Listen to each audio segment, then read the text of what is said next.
All right, so my job, first of all, is to introduce Jack Ciattarelli, and I'm gonna go on my own and say, I'm not going to because I don't have to, and here's why. Everyone in this room knows Jack because Jack's been at this event and numerous other Hispanic Chambers events for the last 4 or 8 years. Round of applause for Jack.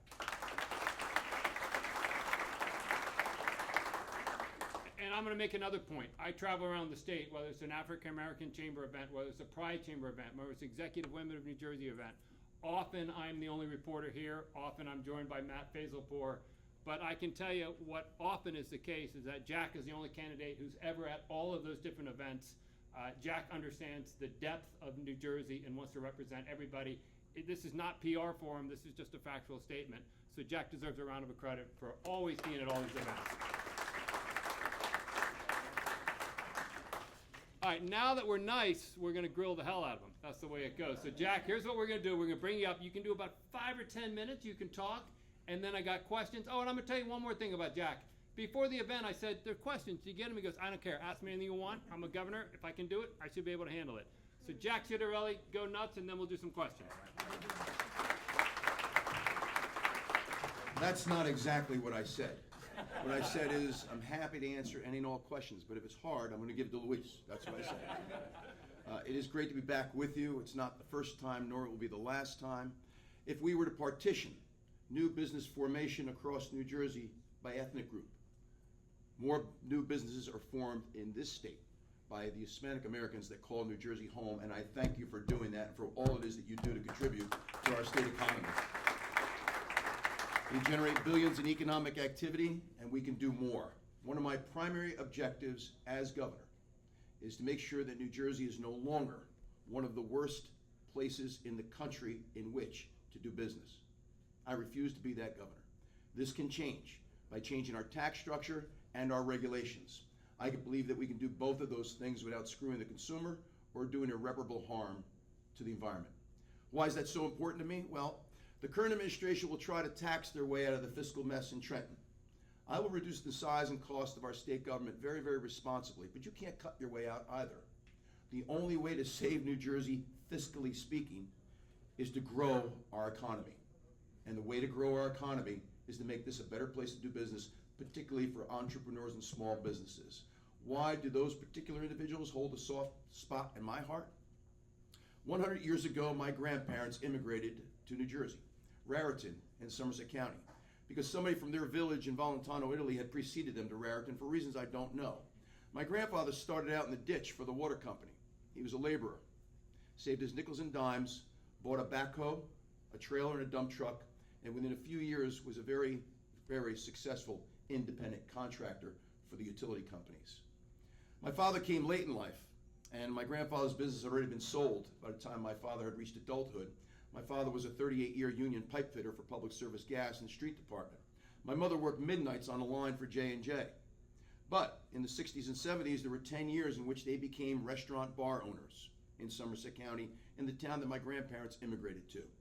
And they provided a magnificent middle-class life for my 3 siblings and me. And that, by the way, was a wonderful house in which to grow up. My parents' work ethic and integrity was second to none, and they constantly reminded us of our responsibilities, my 3 siblings and me. Our responsibility to each other, to our family, to our community, our state, our country, and asked us never to expect anything in return other than the American promise of opportunity. The opportunity. And once that opportunity is provided, it's up to us to take advantage of that opportunity. Just to make things clear, in that house, my 3 siblings and I did not have any rights. We have responsibilities. My parents did give us one right at the age of 18, the right to leave. None of us did. None of us did. I was the only one of the 4 to go to college, which made my parents very, very proud. I'm an MBA CPA from Seton Hall University.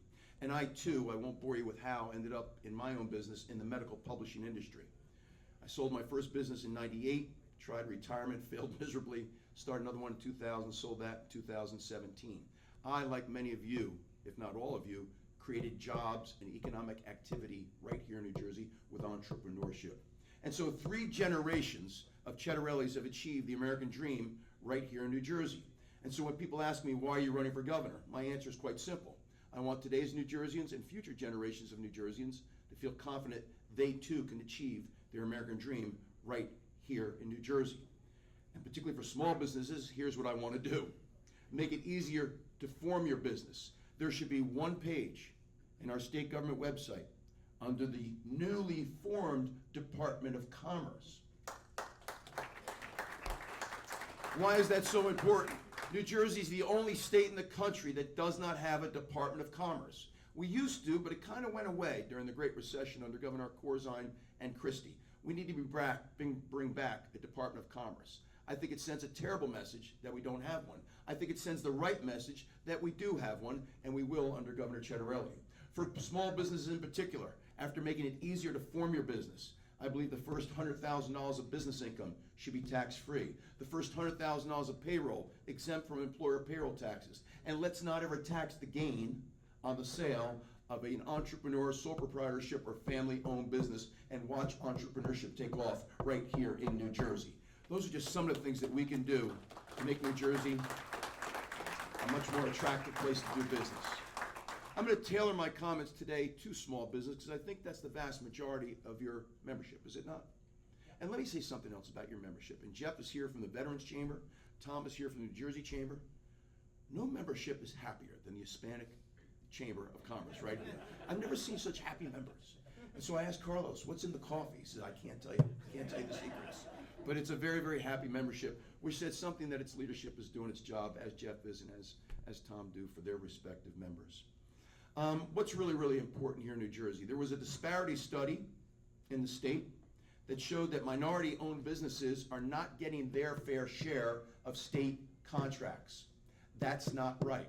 And the reason why that set aside is so very important is we know that minorities many times are disadvantaged in some ways, one of which was touched upon.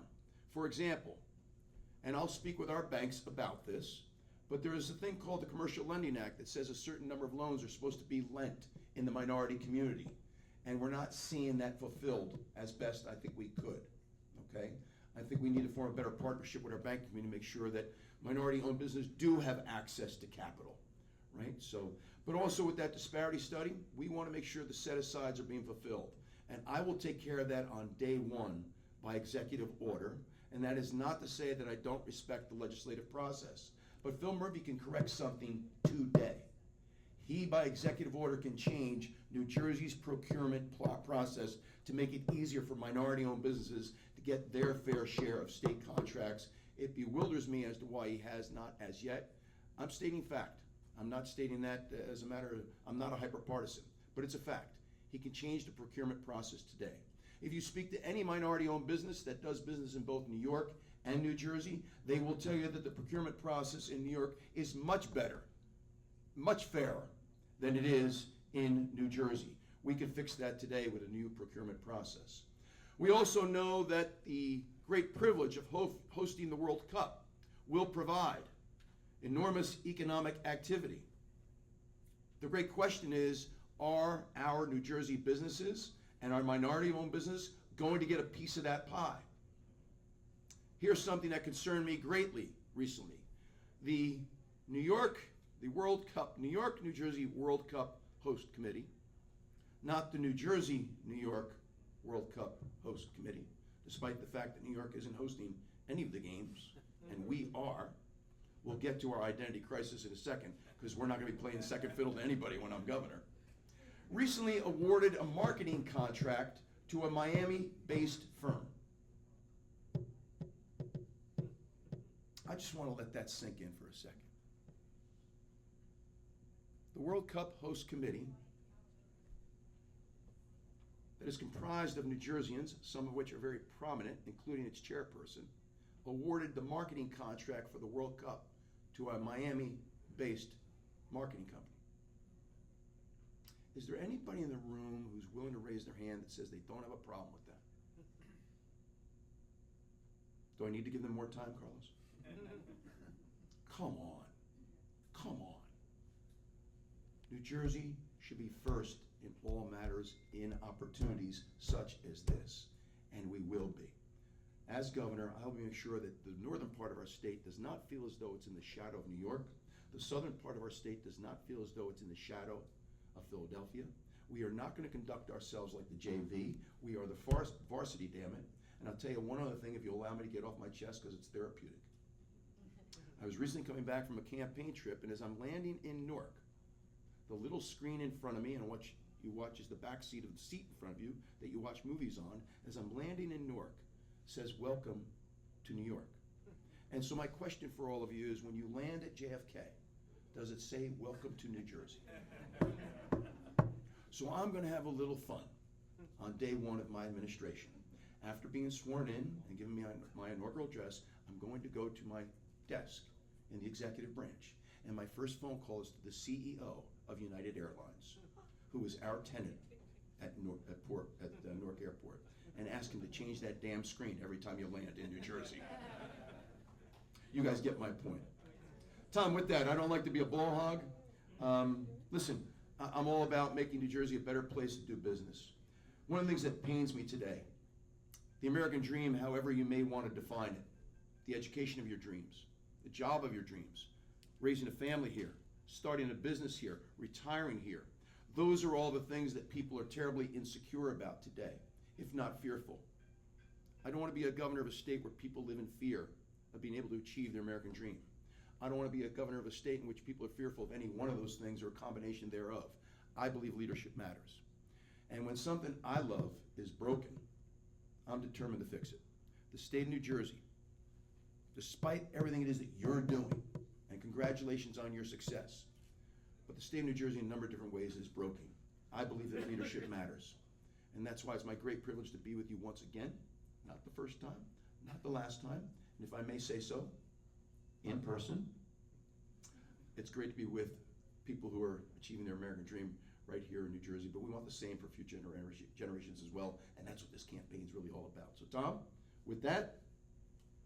All right, a couple of questions. I don't have a mic, I don't have a stand, so I'm just going to be really loud, which is what you learn to do when you have 5 kids, so this is all good. You got me beat by 1. Jack, you mentioned the disparity study. And I will say that in my 35 years in journalism, only once did I use the word shameful in print, and it wasn't a column. The results of the study were shameful, but even more, it was shameful that it took 6 years to do a study of which we knew the results, and the study's been out 2 years and nothing's happened. So I can tell you that everybody in the room has heard candidates come up and say, "I'm going to do A, B, C, and D," and then they walk out of the room and they go to the next group, and then a year later they come back and say, "I'm going to do A, B, C, and D." How are you going to fix the disparity study?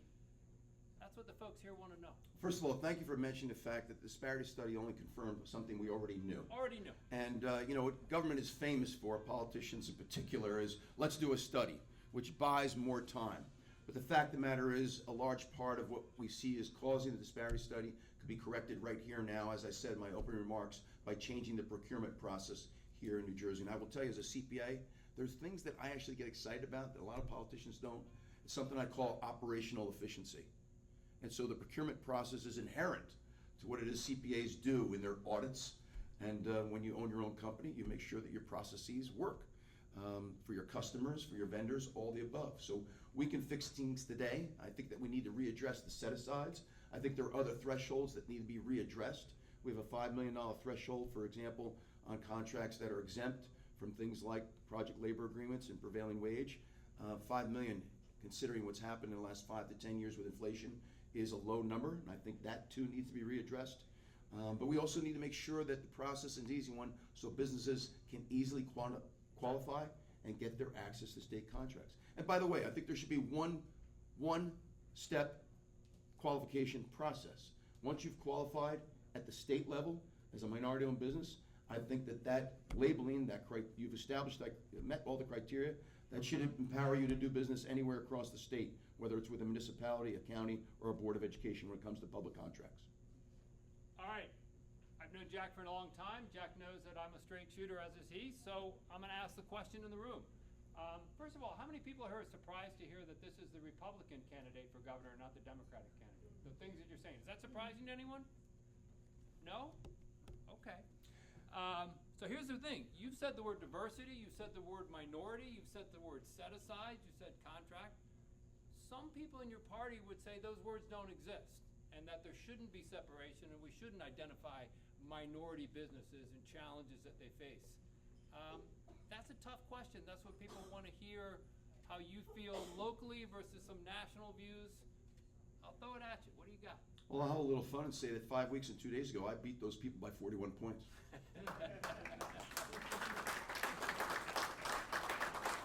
You know, Tom touches upon something, and it's not at all to sound immodest, but I do want you to know where I'm coming from. Yes, I guess I'm a politician. I don't think of myself that way. I'm an MBA CPA. I'm a second generation Italian American. 3 generations of us have achieved our American dream here. First and foremost, the state of New Jersey, your state government, is a $50 billion enterprise with 60,000 employees, 9.5 million customers, and 1 million business customers, small, medium, and large size. And this state desperately needs a hands-on CEO governor, one that's going to show up every day and literally and figuratively make sure the trains run on time. The fact that our procurement process is broken, okay, is not the sexiest topic for a whole lot of people. It is for you as minority-owned businesses, okay? But it matters to me that our state government doesn't function properly. I want to give you another example. We know human nature. We know that May 8th was the deadline for your real ID. Do you think maybe as a business owner, you know your customers are going to put something off to the last minute? What are you going to do? Aren't you going to gear up for the avalanche that's coming on May 8th?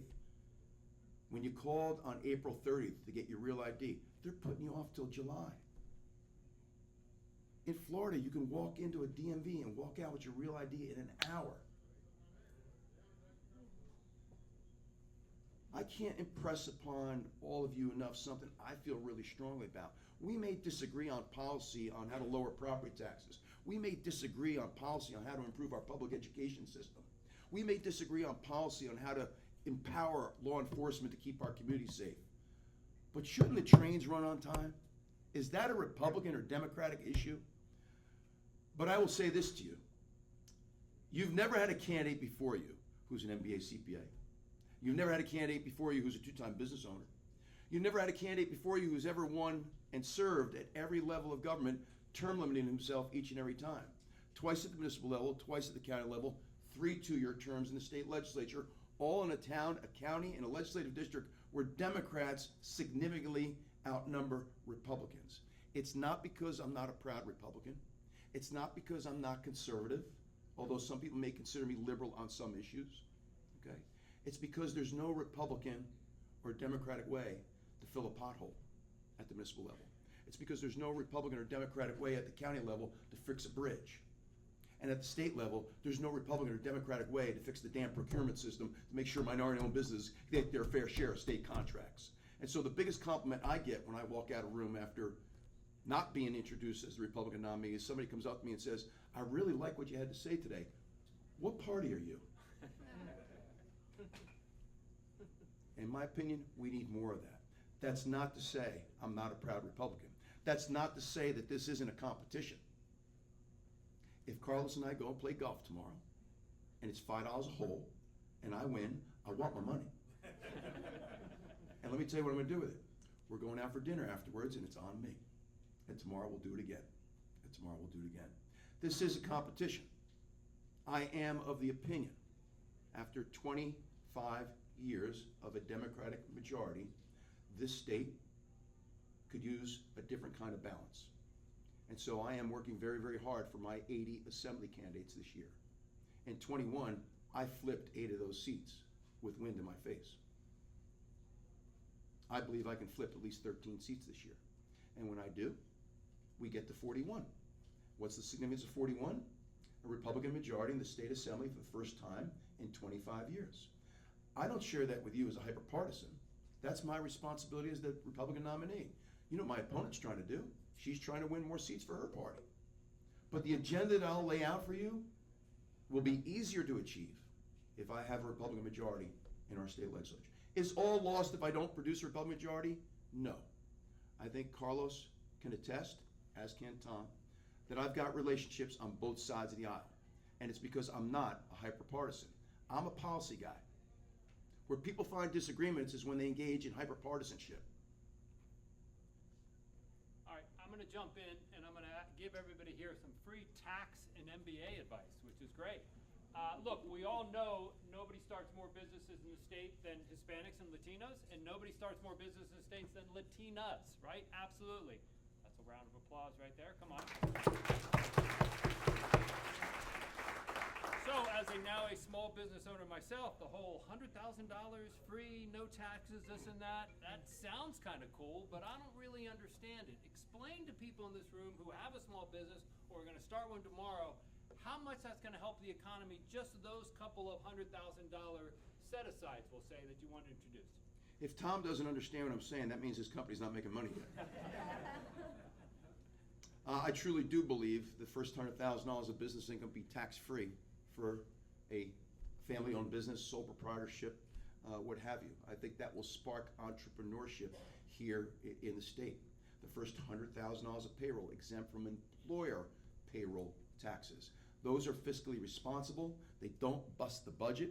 But let me tell you the one thing that I'm most passionate about, and it's because I sold two of my businesses here in a state in which we do not have a capital gains tax rate. Think about that for a second. And here's why. Our top tax bracket in the state is nearly 11%. So I want to set up a hypothetical for you without embarrassing myself by my two closings in 98 and 2017. If any one of you started a pizzeria or a laundromat or a florist, where's Joseph? Joseph Santos, where are you? Setting up his... He already had to leave? Yeah. Okay. It wasn't my comments, was it? Thought I saw him sitting back there. If any of you were to start a small business 25 or 30 years ago for $25,000, maybe a small loan from a local bank, if the bank was observing the Commercial Lending Act, and you've worked very, very hard to develop your brand, build your volume, you supported the Little League team, local firemen, PBA, on down the list, and after 25 or 30 years, you can sell that for $500,000. At that closing, you got to cut the state of New Jersey a check for $60,000.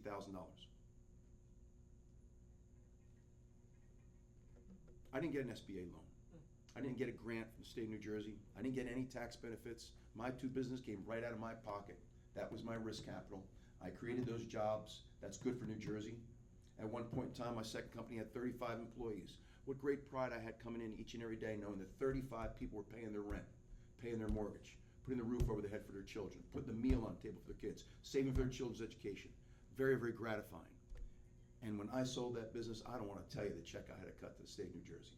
Does that mean that we don't need taxes? Of course we need taxes. Whenever somebody's getting up my chute about, why do we need taxes? Why do you need taxes? If somebody's wronged you and you need justice, where do you go? You go to a court of law. Who pays for that court of law? Who pays for the infrastructure, the roads and bridges that we need to engage in commerce? That's your tax dollars. Those are great investments of tax dollars. But I try to keep my tax policies proposals very, very simple. And so those are three things specific to small business. I know large business isn't in the room today, but you've all heard of the Delaware Corporation, I'm sure. Nevada 12 years ago adopted Delaware's bylaws for corporate governance. We need to do that here in New Jersey. I sat down recently with one of our largest and most iconic New Jersey corporations. And here's what they said to me, respectfully, but kind of defiantly. Jack, we're not leaving New Jersey, but we're not expanding here. They just invested $2 billion in North Carolina. What would a $2 billion investment in New Jersey mean in terms of more people being employed? All those people that buy the products produced by the members of your chamber. Pennsylvania yesterday announced a $90 billion investment in data centers that are needed to support AI. Do you know why they're not doing it in New Jersey? Because we're not producing enough electricity. I will recreate something we had under Tom Kane Sr., the Department of Energy, to work in partnership with me to make sure that we can hold down the monthly electric bill in your homes, your apartments, and your businesses, and still provide enough electricity to attract big business. Do you or do you not want to compete? I don't know of anybody in this room that has a monopoly. Do any of your members have a monopoly? Every one of your members competes. Right? It was up to them. They pummeled their competition, wouldn't they? Why shouldn't your governor be doing the same thing when it comes to competing with New York and Pennsylvania? Because I got to tell you something. Right now, we're losing. Despite your successes. We can all do better. All right, last question. You mentioned something about doing business in New Jersey, which interests us all. Some of you may remember Barry Ostrowski, who used to run RWJ Barnabas Health. I would sit and talk to Barry, and at the end he would say, you know, if every company in New Jersey pledged to only work with companies in New Jersey, whether it's their banker, their lawyer, their accountant, their vendor, what an incredible state we have. He's like, we're our own worst enemy. We're constantly going to New York. We're going to Philly. Some would say we're going to Miami to get business when it's all right here, right? And I write about business in New Jersey, and I only write about New Jersey companies. Trust me, I got more than I can cover. How do you make that happen? How do you convince people? How do you be the cheerleader? How do you be the business leader to say, let's keep it all in New Jersey? So that's easier, in my opinion, to accomplish at the grassroots level of small businesses. It can happen organically. I would think, though you don't have to acknowledge it, that Jeff might encourage veteran-owned businesses to do business with veterans. You may encourage your membership, do business with one of your fellow members. Isn't that the point of some of your gatherings with the networking? Oh, I didn't know we had a fellow Hispanic American that provides that business. I've been getting it from New York. Do business with that person. So it happens much easier at that grassroots level. And so that's why the various chambers that we have across the state. I know the African American Chamber of Commerce does that. It's not a criticism, it's a fact. If I was the CEO of any one of those chambers, that's what I'd be saying. So it happens more easily at the grassroots level. But we've got to make sure that people have confidence in doing business right here in New Jersey. Now, I know why Barry was saying that, right, Tom? Barry was in the hospital business. How many times we run across somebody that says, wow, that's a pretty serious surgery. Where'd you have that performed? Oh, I went to Columbia Presbyterian. Oh, I went to Mount Sinai. Our hospitals are trying to get New Jerseyans to stay home. And I think they're doing a better job of branding themselves in terms of getting them to stay home, right? You're in the business. You know. Is the answer to pass a law that says if you go out of state, your insurance isn't going to cover it? That sounds like we're restricting patient choice. I think the way for our New Jersey healthcare systems, with all due respect to Barry, to do better is convince people they can either be just as good, if not better, than that hospital they went to in New York, right? That's what all of you do on a daily basis. You're convincing prospective customers to do business with you instead of their competition, even when the competition's owned by a fellow Hispanic American. We call that capitalism. You know, as Winston Churchill once said, it's not the best system in the world. It's the second best. But we still haven't identified what is first. Ladies and gentlemen, Jack Ciattarelli.